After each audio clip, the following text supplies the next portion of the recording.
우리 몸속에서 가장 말이 없는 장기가 있습니다. 그런데 그 침묵이 때로는 목숨을 앗아가기도 하죠. 바로 췌장입니다. 이 암의 무서운 점은 아프지 않다는 겁니다. 속에서 조용히 자라는데 통증도 이상 신호도 거의 없어요. 그래서 알아차렸을 땐 이미 늦은 경우가 많습니다. 진단받자마자 3기 혹은 4기. 그때는 수술조차 힘든 경우가 대부분이죠. 생존율은 10% 남짓. 그 숫자만 봐도 얼마나 치명적인지 알 수 있습니다. 그래서 사람들은 이렇게 말합니다. 췌장암은 걸리는 순간 끝이다. 하지만 정말 운이 나빠서만 그런 걸까요? 왜 어떤 사람은 평생 멀쩡한데 어떤 사람은 갑자기 췌장암에 걸릴까요? 췌장은 사실 매일 쉬지 않고 일합니다. 우리가 밥을 먹으면 소화효소를 내보내고 당을 먹으면 인슐린을 만들어 혈당을 조절하죠. 즉 하루에도 수십 번씩 부름받는 장기입니다. 그런데 문제는 우리가 매일 반복하는 어떤 습관이 그 췌장을 조금씩 지치게 만들고 있다는 겁니다. 하루 한두 번이면 괜찮겠지만 이게 몇 년, 몇십 년이 쌓이면 결국 췌장은 한계에 다다르게 됩니다. 조용한 살인자. 이 별명이 괜히 붙은 게 아니에요. 문제는 그 조용함 뒤에 우리의 평소 식습관이 깊숙이 숨어 있다는 거죠. 나는 잘 먹고 잘 사는데 왜 위험할까? 이제 그 답을 찾아야 할 때입니다.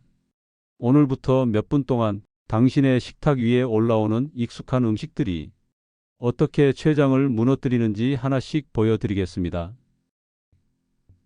췌장암이 생기는 이유, 대부분은 이렇게 생각하죠. 그건 유전 아니야? 운이 나빴던 거지. 물론 그런 경우도 있습니다. 하지만 그게 전부는 아닙니다. 의학 데이터로 보면 췌장암의 상당 부분은 우리가 스스로 만든 결과예요. 조금 충격적이죠? 우리의 생활 패턴이 췌장을 조용히 갉아먹고 있습니다. 특히 식습관. 이게 생각보다 훨씬 강력한 영향을 줍니다. 무엇을 얼마나 어떤 형태로 먹느냐에 따라 췌장의 일상이 완전히 달라지거든요. 한번 상상해 볼까요? 아침에 달달한 커피 한 잔, 점심엔 탄산이나 에이드 한 잔, 퇴근길엔 치킨에 콜라, 혹은 편의점에서 달콤한 간식 하나. 이런 하루 익숙하죠? 근데 췌장 입장에서는 전쟁입니다. 우리는 그저 피곤해서, 입이 심심해서 기분 전환하려고 마시고 먹지만 췌장은 매번 비상사태에 들어갑니다.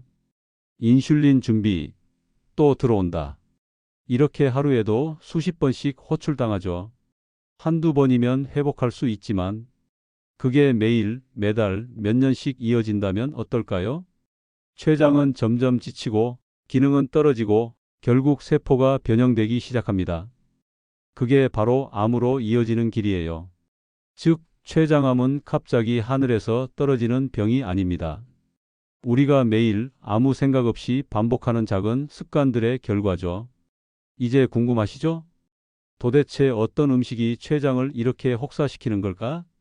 지금부터 하나씩 그 실체를 공개하겠습니다. 우리 일상에서 가장 쉽게 마주치는 건 음료입니다. 물보다도 자주 마시죠. 아침엔 믹스커피로 시작하고 점심 먹고는 에이드 한 잔, 오후엔 피곤하다고 에너지 드링크 하나, 퇴근하면서 치킨에 콜라로 마무리. 아무렇지 않게 지나가는 하루. 그런데 췌장은 그때마다 비명을 지르고 있습니다. 이 달콤한 음료 속에는 거의 항상 액상과당, 정확히는 고과당 옥수수 시럽 HFCS이 들어 있습니다. 문제는 이게 단순히 당이 많다의 수준이 아니라는 겁니다. 과당은 췌장에서 바로 처리되지 못하고 간으로 가서 지방으로 변합니다. 결국 비만, 지방간, 그리고 인슐린 저항성이 줄줄이 따라오죠. 그 모든 과부하를 견디는 건 결국 췌장입니다. 게다가 암세포는 이 과당을 직접 연료로 쓴다는 연구 결과도 있습니다. 달콤한 맛 하나가 췌장세포를 자극하고 그게 반복되면 세포 구조가 바뀌어 버리는 거예요. 더 무서운 건 이 음료들이 너무 익숙하다는 겁니다. 누군가 병문 안 갈 때 비타500 한 박스 사야지 하죠. 명절에도 바카스 스파클링 음료가 선물 세트로 등장합니다. 하지만 최장에게 그건 고마운 선물이 아니라 혹사 통보입니다. 그래도 과일 주스는 괜찮잖아요? 그렇게 생각하기 쉽지만 편의점에서 파는 과일 주스 대부분은 과일향 시럽일 뿐 진짜 과일이 아닙니다. 섬유질과 항산화 성분은 다 빠지고 당만 남은 액체가 혈당을 순식간에 끌어올립니다. 그럼 요즘 유행하는 제로 음료는 어떨까요? 칼로리는 없으니 괜찮아 보이죠. 하지만 인공감미료나 당알코올이 장내 미생물 균형을 무너뜨릴 수 있습니다. 장이 흔들리면 면역력이 떨어지고 염증 반응이 쉽게 생깁니다. 결국 췌장도 함께 흔들리는 거예요. 한마디로 말하면 마시는 단맛은 췌장의 가장 무서운 적입니다. 우리가 기분 좋으라고 한 잔 마실 때마다 췌장은 또 한 번 인슐린을 쏟아내고 하루에도 수십 번씩 긴급 호출을 받습니다. 이게 몇 년 동안 쌓이면 췌장은 점점 지치고 결국 제 역할을 잃게 되죠. 그렇다면 완전히 끊어야 할까요? 방법은 있습니다. 이제 문제는 알겠죠? 음료들이 췌장에 얼마나 큰 부담을 주는지. 그럼 다음 질문이 생깁니다. 그럼 대체 뭘 마셔야 하나요? 대부분 여기서 포기합니다. 물만 마시라니 그건 너무 심심해요. 하지만 생각보다 선택지는 많습니다.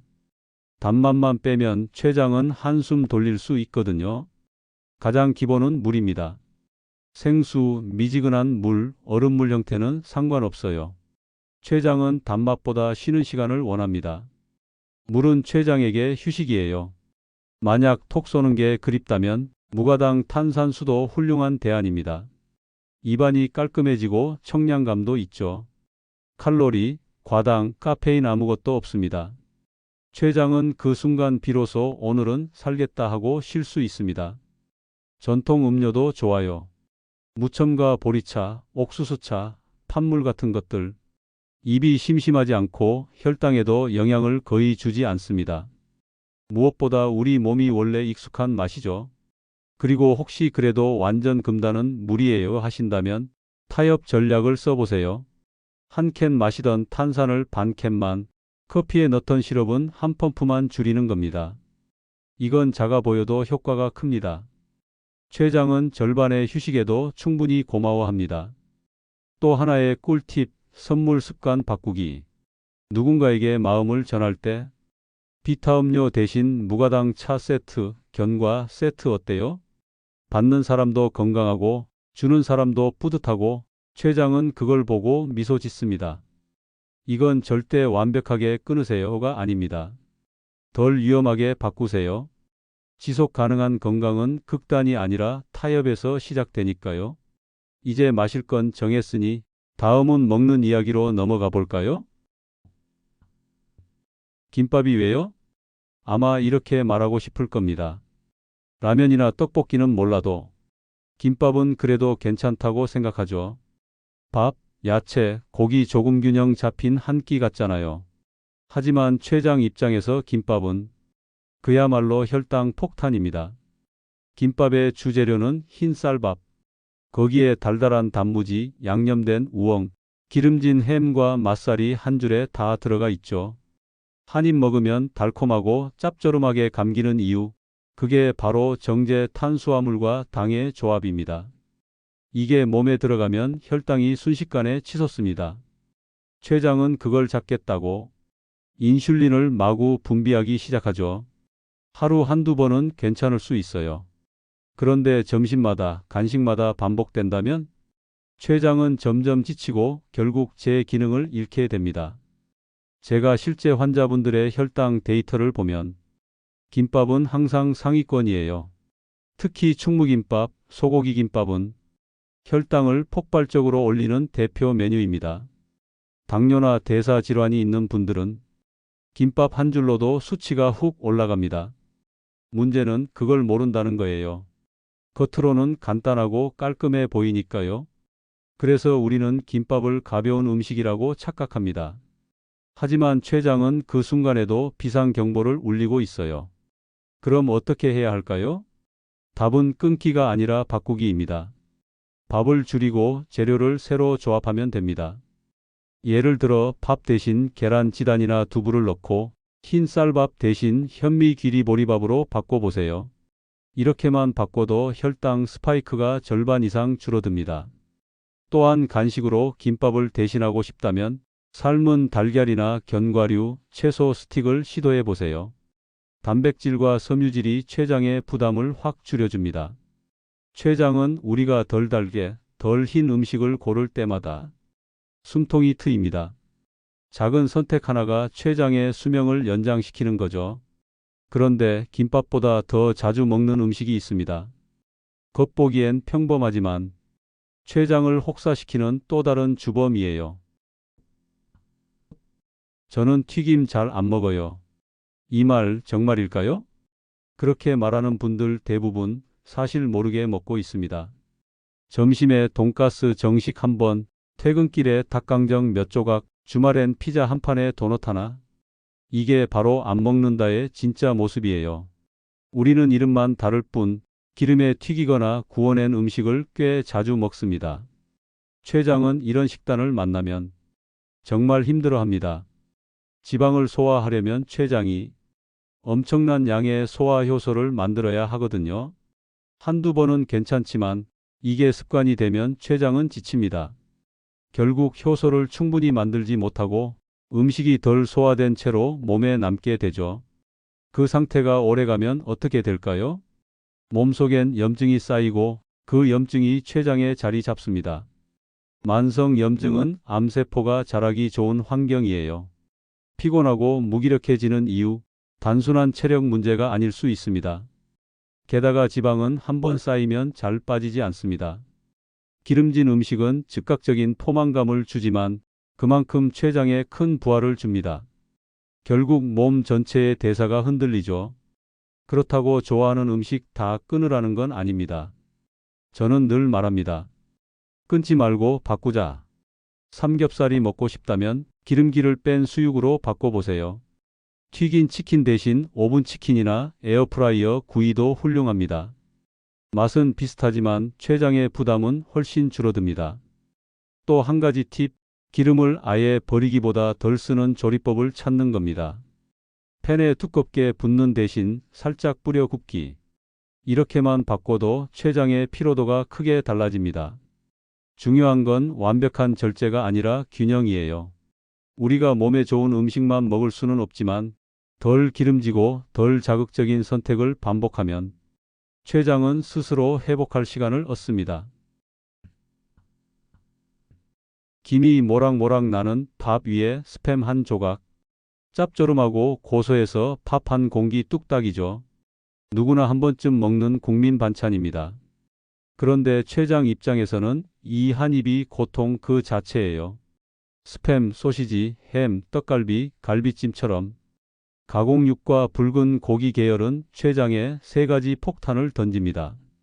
첫째, 기름기 많은 고지방. 둘째, 나트륨 폭탄 수준의 소금.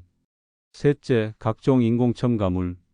이 세 가지가 동시에 들어오면 췌장은 눈을 질끈 감고 버티는 수밖에 없습니다. 세계보건기구에서도 이미 말했죠. 가공육은 1급 발암물질입니다. 담배, 성명과 같은 등급이에요. 그 이유는 간단합니다. 이런 고기들이 소화되는 과정에서 독성물질이 생기는데 그게 바로 췌장을 가장 먼저 때립니다. 지방이 많은 고기를 자주 먹으면 췌장은 계속해서 소화효소를 쏟아내야 합니다. 과로가 쌓이면 결국 세포가 손상되고 염증이 생기고 그 자리에 암세포가 자라기 쉬운 환경이 만들어집니다. 이건 단순히 살찌는 문제가 아니라 췌장을 망가뜨리는 직접적인 과정이에요. 그럼 어떻게 해야 할까요? 답은 완전한 금지가 아닙니다. 고기를 아예 끊으면 스트레스가 생기니까요. 방법은 간단합니다. 기름기 적은 부위를 고르고 가능하면 직접 삶거나 구워서 먹는 겁니다. 소금 간을 줄이고 가공된 햄 대신 신선한 고기 한 점으로 바꾸는 것만으로도 췌장은 훨씬 편안해집니다.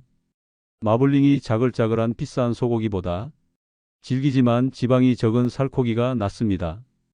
그건 맛이 없잖아요 라고요? 맞아요. 맛이 덜하니까 오히려 덜 먹게 되죠. 그게 바로 췌장이 원하는 균형입니다. 건강도 챙기고 지갑도 지키고 췌장도 쉴 수 있는 삼박자죠. 다음 챕터에서는 반전 이야기가 기다리고 있습니다. 이번엔 사람들이 건강식이라 부르는 음식 중에 췌장을 무겁게 만드는 주범을 소개할 겁니다. 요즘 건강식 하면 가장 먼저 떠오르는 게 있습니다. 샐러드에 듬뿍 들어가는 초록색 과일, 아보카도죠. 불포화 지방이 풍부하고 심혈관에 좋다다들 그렇게 알고 있습니다. 그 말 틀린 건 아닙니다.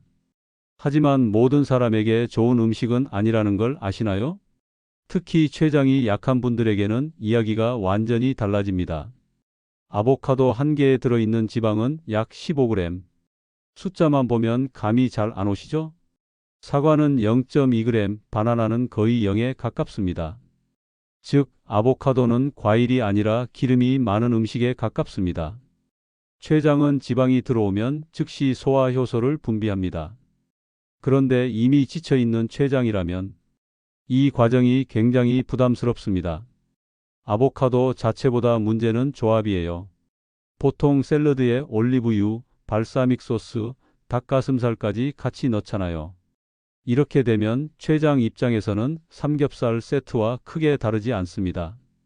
건강식인데 왜 문제야? 이 질문이 가장 위험합니다. 음식의 종류보다 양과 총량이 췌장에 더 큰 영향을 줍니다. 좋은 지방이라도 한꺼번에 많이 들어오면 췌장은 그걸 처리하느라 과부하에 걸립니다.